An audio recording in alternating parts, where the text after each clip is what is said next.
I'm Joe Gerdes, and this is Coffee in the Capitol.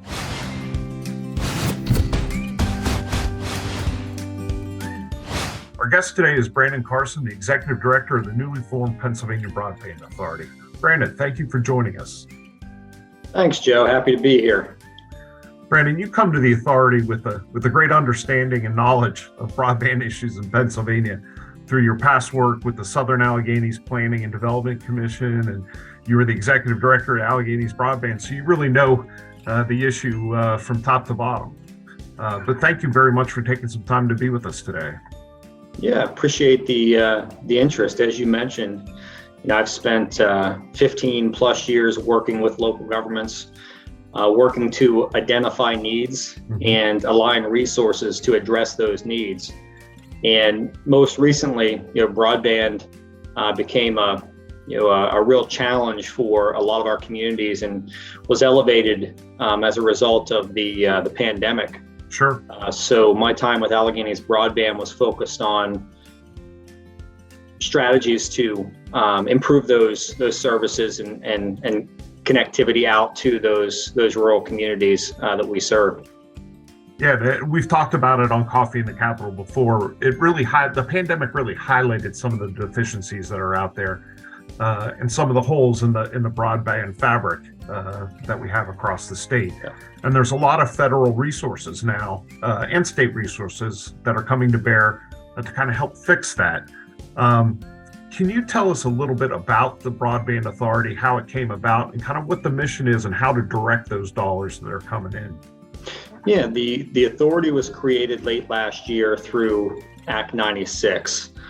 And really the core mission for the authority, as outlined in the act, is to develop a state plan and to administer state and federal funding resources, of which there are some significant federal dollars available to us now for those efforts. So, the mission is to foster and create equitable, affordable, and robust high-speed internet infrastructure and services here in the Commonwealth. It's pretty straightforward. We recognize that there's a lot of work ahead of us, but with the influx in these federal dollars, we're doing some extensive planning now to lay a solid foundation for implementation of those projects in the coming years. How do you see that timeline of when these dollars are going to be deployed to the areas that really need them? Yeah, excellent question, Joe. And the runway on this is a little longer than some may like. Sure. As I had mentioned, I alluded to the fact that we're doing some planning work right now. The funding is being administered by the National Telecommunications and Information Administration, or NTIA. The NTIA has made available funds through two programs that we've recently made application to. The first is the Digital Equity Planning Program. The authority requested $1.6 million in planning funds to develop a statewide digital equity plan. Once those funds are awarded, and we're expecting award on those dollars any day now, we will have 12 months to develop and deliver a digital equity plan to NTIA. As a follow-on to that, we also submitted an application for $5 million in planning funds through the Broadband Equity Access and Deployment Program, commonly referred to as BEAD. So that $5 million, and this really goes back to your mapping question, Joe, that $5 million sets the stage for better understanding where we have unserved and underserved areas. Right. The FCC is working through an updated mapping process now. Right. That will be specific to the address level, and this is a national map.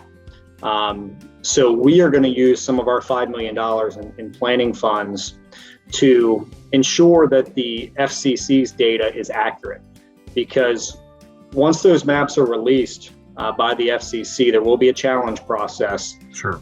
Where the states can verify that the information that's being reported by the FCC is up to date. And that's important because those updated maps are going to be used to allocate the $42.5 billion in funds that are available through NTIA's BEAD program. Right. So implementation of those funds, once Pennsylvania receives its allocation, will happen over a 4-year period. So, Brandon,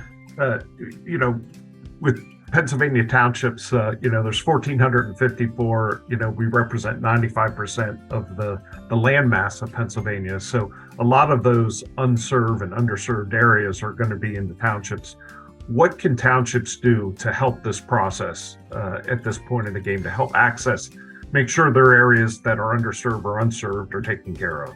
Yeah, excellent question. We're working on a survey right now for our local governments that we want to push out here in the coming weeks that begins to assess any existing planning work that's already been done by the local governments or any data that's already been collected. So if there are areas where a municipality is well aware that there's a problem, we want to better understand that now. Ensure we're including that in our data sets as we embark on this planning process to get ready for implementation next year.